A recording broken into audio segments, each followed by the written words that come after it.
Assalamualaikum warahmatullahi wabarakatuh. Kita masuk sekarang di pertemuan ke-6. Kita akan membahas bagaimana perancangan input dan output. Jadi kalau kita membuat sebuah sistem, nanti di sana kita akan bisa temukan bahwa ada yang namanya input dari sebuah sistem dan ada juga yang namanya output. Input itu adalah sesuatu yang akan dimasukkan ke dalam sistem. Kemudian nanti diolah di dalam sistem, kemudian nanti output itu adalah keluaran atau hasil dari proses yang terjadi di dalam sistem tersebut. Jadi, teman-teman harus sudah paham ketika membaca sebuah analisa sistem berjalan atau proses bisnis, teman-teman bisa menentukan bahwa oh ini yang dinamakan input, oh ini yang dinamakan output gitu ya. Nah, sekarang kita akan membahas bagaimana merancang tampilan input dan tampilan output tersebut ya. Nah, kita lihat dulu dari perancangan output, hasil ya, perancangan output. Output ini adalah informasi yang dikirim kepada pengguna atau user melalui sistem informasi, bisa berupa hard copy ataupun soft copy, bisa melalui internet, extranet ataupun dengan web ya. Nah, itu adalah outputnya, hasil dari keluaran daripada sistem tersebut. Tujuan yang harus dicapai ketika kita merancang output itu yang pertama adalah untuk tujuan tertentu. Kemudian kita merancang output itu untuk bermanfaat bagi usernya atau penggunanya. Kemudian jumlah outputnya yang tepat, kemudian distribusi outputnya yang harus tepat, kemudian menyediakan output yang tepat waktu, dan juga memilih metode output yang paling efektif. Di mana nanti ketika kita merancang sebuah tampilan output dari sebuah sistem adalah informasi yang ingin disampaikan kepada penggunanya atau kepada usernya itu tepat gitu ya, sesuai dengan apa yang diinginkan oleh pengguna ataupun user. Ada tipe output. Tipe output ini ada yang namanya output internal dan ada yang namanya output eksternal. Kalau output internal ini adalah keluaran sistem yang dikhususkan pada internal atau hanya bisa dilihat oleh perusahaan tersebut ya, atau organisasi tersebut. Tetapi yang output eksternal ini adalah sebuah hasil keluaran daripada sistem yang bisa dilihat oleh siapapun penggunanya. Jadi dia eksternal, pihak luarnya bisa melihat. Kemudian bagaimana mengatur tata letak isi output? Karena di sini ada cara-caranya gitu ya, atau bagaimana penggambaran karena kalau output ini untuk merancang output kadang-kadang kan bisa hard copy, berarti kan bisa di print gitu ya, di print. Nah, bagaimana mengatur tata letak isi outputnya, cara penggambaran bagian tata letak printernya seperti apa? Nanti di sana yang pertama kalau kita lihat di sini adalah bentuk dari literal dapat ditulis apa adanya. Nilai suatu data yang berasal dari suatu field atau variabel ditunjukkan oleh bentuk edit marks gitu ya. Nomor dapat digunakan sebagai acuan nilai data di kamus data output. Jadi ketika kita merancang sebuah tampilan output, seperti apa yang ingin kita tampilkan di layar, begitu pula ketika output tersebut harus dicetak gitu ya. Nah, tata letaknya seperti apa, posisinya seperti apa.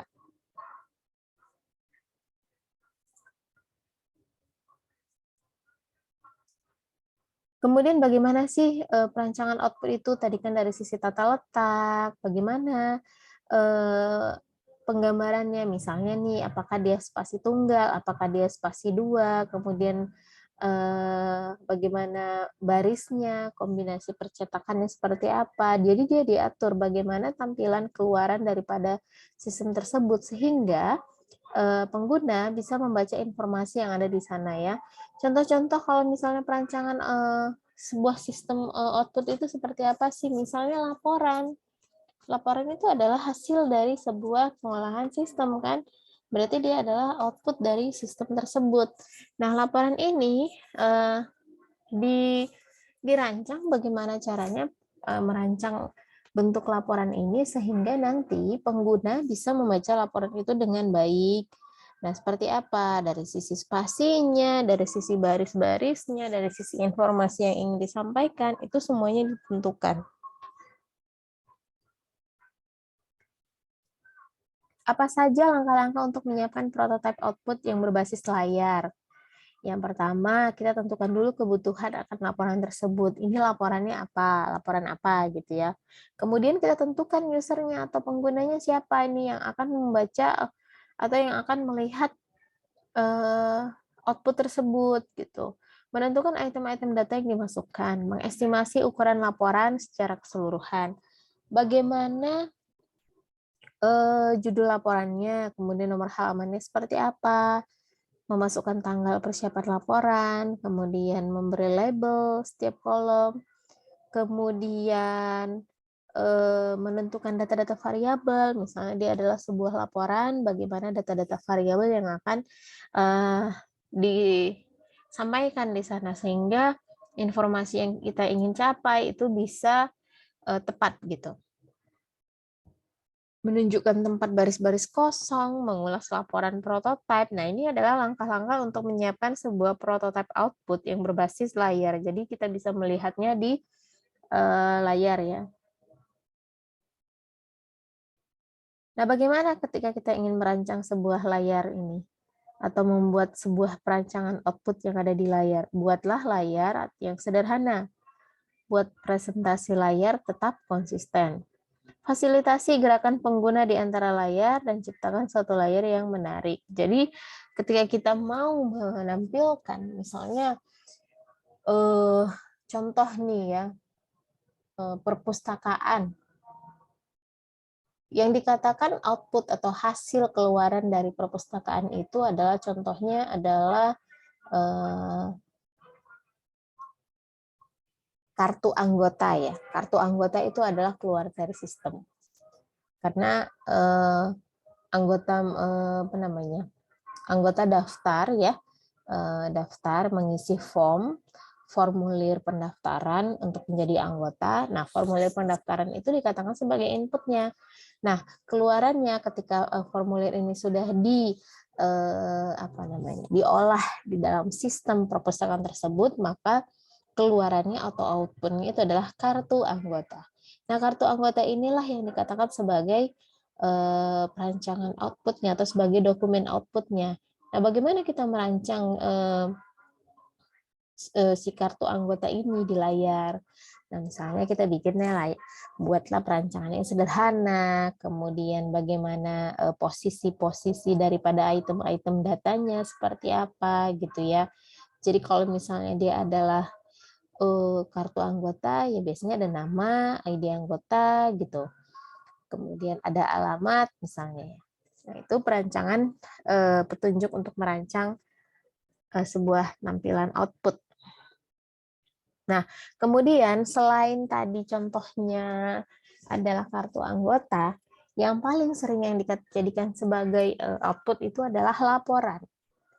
Jadi laporan itu adalah merupakan dokumen output, yaitu sebuah dokumen hasil dari pemrosesan sistem tersebut ya. Jadi bentuk-bentuk laporan ini macam-macam. Misalnya ada yang namanya, kita lihat dulu kalau misalnya bentuk laporan kan ada yang laporan yang berbentuk tabel, nanti kemudian ada yang diagram, ada yang bentuk garis, ada yang bentuk chart, pie chart gitu ya. Nah, sekarang kita lihat kalau dia bentuknya adalah tabel. Ada yang namanya laporan yang pertama adalah notice report. Notice report ini adalah bentuk laporan yang memerlukan perhatian khusus. Laporannya dibuat sederhana, jelas, karena dimaksudkan untuk melihat permasalahan yang terjadi sehingga bisa ditangani ya. Notice report. Nah, kalau kita lihat contohnya, misalnya ini. Ini adalah contoh notice report. Jadi dia memberikan laporan yang jelas, terutama permasalahan yang terjadi di dalam laporan tersebut. Misalnya ini, PT Mataram Jaya, ini adalah laporan penurunan penjualan. Jadi nanti terlihat di sana ada wilayah-wilayah penjualan yang mengalami penurunan penjualan. menurut jenis barang, misalnya pada bulan Maret 2017. Contohnya di Jakarta mengalami penurunan sebanyak 10%, di Bogor 45%, Tangerang 12%. Nah, dari bentuk laporan seperti ini, contohnya misalnya Bogor ini kan paling jauh ya persen penurunannya ya. Nah, apa yang harus dilakukan oleh perusahaan tersebut ketika mereka melihat laporan dalam bentuk jenis yang notice report ini? Maka mereka bisa mengambil sebuah langkah-langkah sehingga mungkin bisa terjadi penurunannya nggak terlalu jauh atau terlalu signifikan. Nah, itu. Kemudian yang kedua ada yang namanya equipos report. Ini untuk perencanaan atau planning. Disajikan informasi berisi hal-hal bertentangan, maka dapat dijadikan sebagai dasar dalam pengambilan keputusan. Contohnya seperti ini, equipos report itu adalah ada kondisi yang baiknya, ada kondisi yang tidak baiknya. Jadi dia membandingkan. Misalnya ini adalah laporan perencanaan memasuki pasar yang baru ya. Contohnya harga penjualan, keadaan pasarnya kalau yang jelek cuma 1 juta, kalau yang bagus 1.750. Kemudian kalau misalnya kita lihat di sini biaya administrasi, jeleknya itu kalau keadaan pasar 125.000, baiknya 150.000. Jadi ada perbandingan sehingga ketika dia ingin memasuki pasar yang baru, mereka bisa mengambil kesimpulan nih kita benar buka cabang atau enggak gitu ya. Nah, ini equipos report. Kemudian ada yang namanya variance report. Variance report ini adalah menunjukkan variance atau selisih antara standar yang sudah ditetapkan dengan hasil kenyataan atau sesungguhnya. Jadi dia ada apa namanya? Selisih ya. Contohnya seperti ini. Variance report itu laporan kinerja misalnya Departemen Pembelian. Barang yang dibeli contohnya monitor, unit yang dibeli 8. Harga sesungguhnya adalah 415, harga standarnya adalah 365.000, selisih harganya berapa, total selisihnya berapa. Jadi nanti diberikan selisih, membandingkan selisih harga atau varians daripada laporan tersebut. Kemudian ada comparative report. Ini adalah isi dari laporan tersebut membandingkan antara satu hal dengan hal yang lainnya. Misalnya pada laporan rugi laba atau neraca dibandingkan nilai-nilai elemen tahun yang berjalan membandingkan dengan tahun-tahun yang sebelumnya, sehingga nanti bisa terlihat di sana kapan tahun-tahun yang penjualannya misalnya naik gitu, kapan juga yang penjualannya menurun misalnya ya. Ini contohnya nih comparative report, membandingkan. Jadi dia membandingkan tahun 2015 dengan tahun 2016 di tanggal yang sama. Ini biasanya akhir tahun ya. Jadi di sana akan terlihat misalnya tahun 2015 itu aktiva lancarnya adalah 45.000. Kemudian tahun 2016 naik jadi 75.000. Bagaimana selisihnya? Dituliskan selisihnya adalah sekitar 66,67%. Kemudian misalnya nih laba yang ditahan contohnya 22.500 di tahun 2015, kemudian mengalami peningkatan di tahun 2016 55.000. Nah, ini adalah report yang komparatif membandingkan laporannya membandingkan antara satu hal dengan hal yang lain ya. Biasanya membandingkan antara tahun-tahun sebelum-sebelumnya. Nah, itu adalah laporan yang berbentuk tabel. Bagaimana dengan laporan yang berbentuk grafis? Nah, laporan yang berbentuk grafis ini macam-macam. Ada yang bentuk laporannya adalah garis ya, atau line chart. Nah, ini biasanya pakai suatu garis atau kurva, atau ada juga membuat laporannya dalam bentuk batang. Ya, misalnya ada barnya gitu ya, bar chart dalam bentuk batang, apakah dia mau yang biasanya dia vertikal ya, nanti dia menentukan di sana. Misalnya laporannya dalam bentuk batang atau bar chart ini tentang produk yang paling sering dibeli, misalnya gitu, akan terlihat di sana. Kemudian ada juga laporan dalam bentuk pie chart atau bagan pastel. Ini adalah bentuk lingkaran menyerupai pie. Ya, nanti di yang tiap line nanti menunjukkan bagian datanya. Misalnya menunjukkan berapa persen perempuan berapa persen jenis kelamin perempuan yang lebih banyak belanja, apakah perempuan atau laki-laki gitu, atau kalau misalnya tadi contohnya adalah barang-barang yang paling sering dibeli, misalnya nanti akan terlihat di bagian pie chart tersebut ya, berapa persen barang yang paling banyak dibeli. Contohnya misalnya nih kayak di bulan puasa, barang yang paling banyak dibeli itu apa misalnya? Yang pertama misalnya kurma gitu ya. Nah, terus yang kedua misalnya sirup gitu. Nah, nanti ada penggambarannya dalam bentuk pie chart.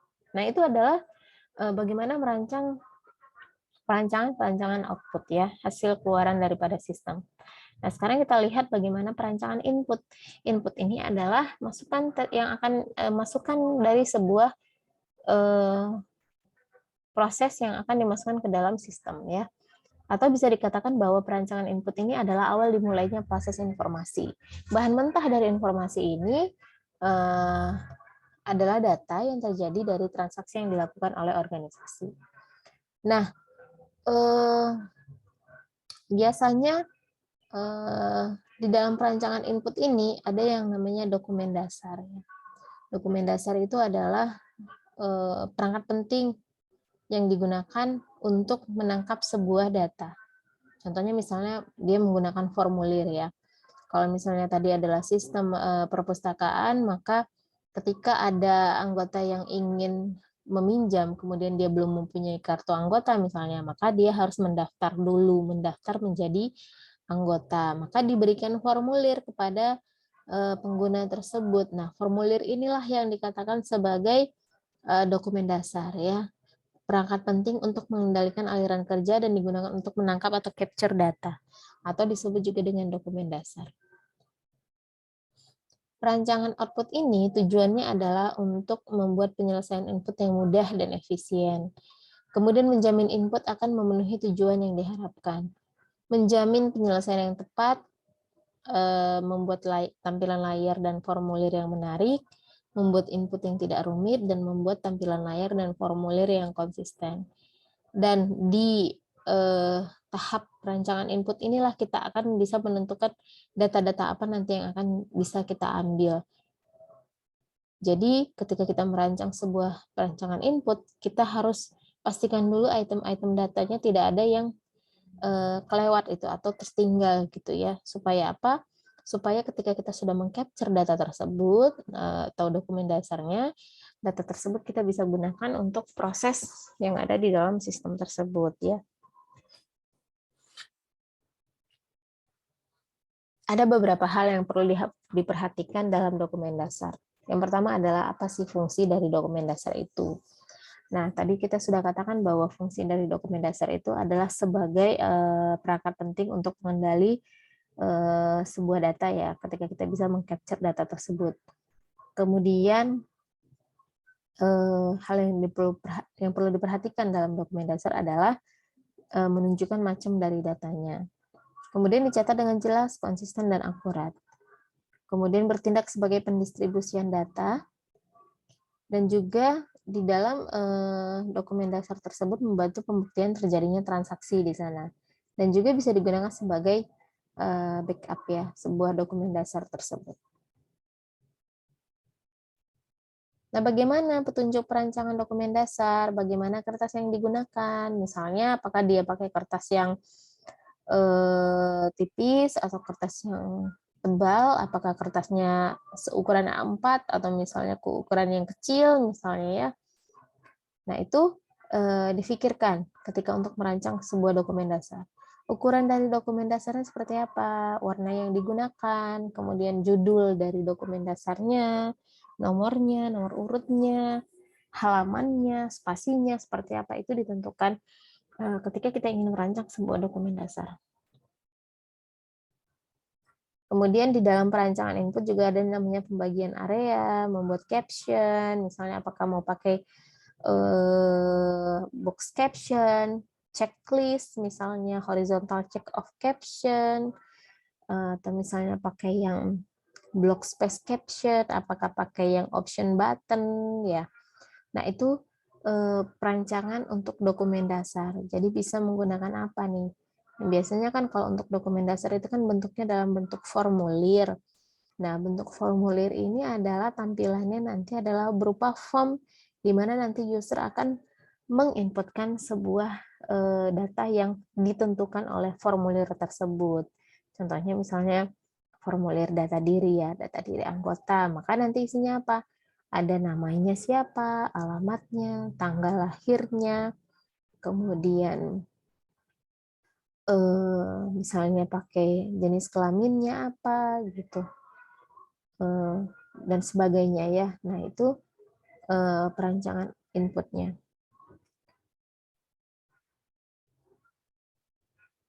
Ada 4 garis pedoman untuk merancang formulir. Buatlah formulir itu mudah diisi, yaitu dengan memperhatikan aliran formulir, pengelompokan 7 bagian sebuah formulir, pembuatan judul, memastikan bahwa formulir akan memenuhi tujuan yang telah dibuat, kemudian formulirnya membuat formulir yang memastikan penyelesaiannya tepat, dan buatlah formulir yang menarik. Jadi ketika kita ingin membuat sebuah formulir atau merancang sebuah formulir, pastikan bahwa info-info atau data-data yang akan kita ambil nanti sudah tertulis di formulir tersebut ya. Jangan sampai tertinggal gitu. Jadi ketika sudah di-capture datanya, maka data-data tersebut kita sudah bisa simpan atau kita sudah bisa arsipkan. Bagaimana cara mengurangi inputan nih? Misalnya ada beberapa cara yang bisa digunakan. Misalnya kita pakai kode ya, pakainya kode. Atau misalnya ada filter di sana, misalnya ya jenis kelamin, alamat, misalnya menuliskan alamat, difilter dulu mulai dari apa nih? Mulai dari provinsi. Kalau kita pilih provinsinya DKI Jakarta, maka filter kotanya nanti akan terfilter. Maka yang dipilih Jakartanya adalah Jakarta Barat, Timur, Selatan gitu ya, difilter. Kalau kita misalnya pilih Jakarta Barat, ketika kita mau memilih kecamatan, sudah terfilter di sana. Itu memudahkan user ketika memberikan inputan ke dalam formulir tersebut. Kemudian, cara yang digunakan untuk mengurangi jumlah masukan bisa dengan data yang relatif konstan yang disimpan di file induk gitu ya. Misalnya mau memasukkan data tanggal lahir misalnya, kan kita suka milih formatnya harus kita tentukan nih, DDMMYYY atau gimana. Karena kalau kita tidak tentukan nanti inputannya macam-macam. Ada macam-macam, ada sangat banyak inputannya. Itu membuat kita juga nanti kesulitan untuk merekap data ya. Kemudian jam dan tanggal ambil aja dari sistem. Kemudian rutin perhitungan dilakukan oleh sistem. Jadi nggak usah lagi kita masukin jam dan tanggal karena sudah diambil dari current sistemnya. Nah, ini contoh studi kasus perancangan dokumen input dan output. Nah, kasusnya adalah analisa kebutuhan sistem informasi perpustakaan. Jadi kalau di dalam perpustakaan itu kita bisa tentukan bahwa dokumen masukan atau inputnya itu adalah formulir pendaftaran anggota dan juga data buku ya. Bagaimana dokumen keluarannya atau outputnya? Dan dokumen keluarannya itu adalah bisa berupa kartu anggota, kalau kita baca di analisa kebutuhan sistemnya ya, atau di proses bisnisnya, atau selain dari kartu anggota, dokumen keluaran juga adalah laporan peminjaman dan pengembalian buku. Nah, sekarang kita coba lihat bagaimana perancangan input di screen-nya untuk analisa kebutuhan sistem pada perpustakaan. Misalnya seperti ini adalah sebuah tampilan sistem tersebut ya. Kemudian di sana ada misalnya contohnya adalah rancangan input itu adalah form anggota, maka seperti inilah tampilannya. Buat tampilan semenarik mungkin. Misalnya kayak jenis kelamin, dia pakainya option button. Kemudian alamatnya, sampai dengan ada button simpannya. Kemudian kalau misalnya rancangan input data buku, misalnya ada data buku yang baru yang akan kita masukkan ke dalam sistem, itu adalah merupakan dokumen input juga gitu. Maka tuliskan di sana seperti apa. Misalnya kategori bukunya apa. Nah, ini kan difilter nih. Jadi kita bisa memilih kategorinya apa, apakah novel, apakah dia buku agama, apakah dia majalah, itu difilter sehingga memudahkan kita user untuk memasukkan kategorinya karena sudah ada pilihannya. Kemudian ada judul buku, pengarang, tahun terbit, dan sebagainya. Ini adalah rancangan input untuk data buku. Nah, bagaimana kalau rancangan output-nya? Nah, rancangan output-nya tadi salah satunya adalah kartu anggota. Maka kita bisa rancang seperti ini. Kartu anggotanya mau seperti apa? Misalnya ini yang sederhana aja, kartu anggota perpustakaan XYZ. Tulisnya nomor anggotanya apa, nama anggotanya apa, dan alamatnya. Nah, kemudian ada juga rancangan output-nya berupa laporan peminjaman dan pengembalian buku. Maka bagaimana merancang dokumen output-nya dalam bentuk laporan. Nah, misalnya kayak gini. Dia tuliskan di sana, ini kan adalah laporan peminjaman dan pengembalian. Judul bukunya apa, kemudian tanggal berapa dipinjam, tanggal berapa dikembalikan, ternyata ada denda, karena tanggal dikembalikannya tanggal 20, misalnya total dendanya berapa, statusnya apakah sudah kembali atau belum. Nah, ini adalah tampilan daripada laporan peminjaman dan pengembalian buku, di mana laporan ini kita jadikan sebagai dokumen output-nya. Nah, seperti itu ya.